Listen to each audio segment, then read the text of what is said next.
ಎಲ್ರಿಗೂ ನಮಸ್ಕಾರ. ಇವತ್ತು ನಾವು ನಮ್ಮ ಕ್ಯಾಮ್ರಾ ಎಲ್ಲ ಕ್ಲೀನ್ ಮಾಡ್ಕೊಂಡು ಲೆನ್ಸ್ ಎಲ್ಲ ಕ್ಲೀನ್ ಮಾಡ್ಕೊಂಡು ನಾವು ಇವತ್ತು ನಮ್ಮ ಹುಟ್ಟೂರಾದಂಥ ಸವದತ್ತಿಯಲ್ಲಿ ನಮಗೊಂದು ವೆಡ್ಡಿಂಗ್ ಪ್ಯಾಕೇಜ್ ಬುಕ್ ಆಗಿತ್ತು. ಸೊ ಅದಕ್ಕೋಸ್ಕರ ಬ್ಯಾಗೆಲ್ಲ ಪ್ಯಾಕ್ ಮಾಡ್ಕೊಂಡು ನಾವು ಮಮ್ಮಿಗೆಲ್ಲ ಬಾಯ್ ಹೇಳಿ ಹಾಗೆ ನಮ್ಮ ಡಾರ್ಲಿಂಗ್ನ ಸೈಡ್ ಪಾರ್ಕ್ ಮಾಡಿ, ಯಾಕಂದರೆ ನಾವು ಊರಿಗೆ ಹೋಗ್ತಾ ಇರೋದ್ರಿಂದ ಬಸ್ಗೆ ಹೋಗ್ತಾ ಇದ್ವಿ. ಆಟೋ ಬುಕ್ ಮಾಡ್ಕೊಂಡು ಇಲ್ಲಿಂದ ಯಶವಂತಪುರ್ಗೆ ಬಂದ್ವಿ.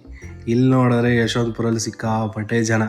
ಹೆಂಗೋ ಅಡ್ವಾನ್ಸ್ ಟಿಕೆಟ್ ಬುಕ್ ಮಾಡಿರೋದ್ರಿಂದ ನಮ್ಮ ಬಸ್ ಬಂತು. ಬಸ್ಸಲ್ಲಿ ಹತ್ಕೊಂಡ್ವಿ. ಇನ್ನೇನು ಮಾಡೋದಪ್ಪ, ಟೈಮ್ ಪಾಸ್ ಆಗ್ತಿಲ್ಲ ಅನ್ನೋ ಅಷ್ಟರಲ್ಲಿ ಎಸ್ ನಾರಾಯಣ್ ಅವ್ರ ಫಿಲಮ್ ನೆನಪಾಯಿತು. ಎಸ್ ನಾರಾಯಣ್ ಫಿಲಮ್ ನೋಡೋ ಅಷ್ಟರಾಗೆ ಊಟಕ್ಕಂತ ನಿಲ್ಲಿಸಿದ್ರು. ಹಾಗೆ ಲೈಟಾಗಿ ಹೊಟ್ಟೆ ಸಿಗ್ತಾಯಿತ್ತು ಅಂತ ಊಟ ಮಾಡೋಣ ಅಂತ ಬಂದೆ. ಇಲ್ಲಿ ಒಂದು ಕುಷ್ಕಾಗೆ ₹100 ಹೇಳಿದ್ರು. ಆಯಿತು ತಿನ್ನೋಣ ಅಂತ ತಟ್ಟೆಲ್ಲ ಕ್ಲೀನ್ ಮಾಡ್ಕೊಂಡು ಕೂತ್ವಿ. ಅಷ್ಟೊತ್ತಿಗೆ ಕುಷ್ಕ ಬಂದು ಬಿಸಿ ಬಿಸಿದು ತಿಂದ್ವಿ. ತಿಂದು ಕೈ ಹ್ಯಾಂಡ್ ವಾಶ್ ಮಾಡ್ಕೊಂಡು ಆರಾಮಾಗಿ ಮಲ್ಕೊಂಡ್ರೆ ಬೆಳಿಗ್ಗೆ ಅಷ್ಟೊತ್ತಿಗೆ ನಮ್ಮ ಊರು ಬಂದಿತ್ತು. ಸೊ ಅಷ್ಟರಲ್ಲಿ ನಮ್ಮ ಫ್ರೆಂಡ್ ಕೂಡ ವೇಟ್ ಮಾಡ್ತಾಯಿದ್ದೆ ನಮಗೋಸ್ಕರ, ನಾಗರಾಜ್ ಅಂತ. ಆಮೇಲೆ ಹಂಗೆ ಒಂದು ಲಾರ್ಜ್ ಹತ್ರ ಹೋಗ್ತಾಯಿದ್ವಿ. ನಾವು ಹುಟ್ಟು ಬೆಳೆದಂಥ ಊರು ಇದು. ನಮ್ಮ ಫಿಲಮ್ ನಮ್ಮ ಊರು ಟಾಕೀಸ್ ಇದು. ಹಾಗೆ ನಮ್ಮ ತಿರುಮಲ ಲಾರ್ಜಿಗೆ ಬಂದ್ವಿ.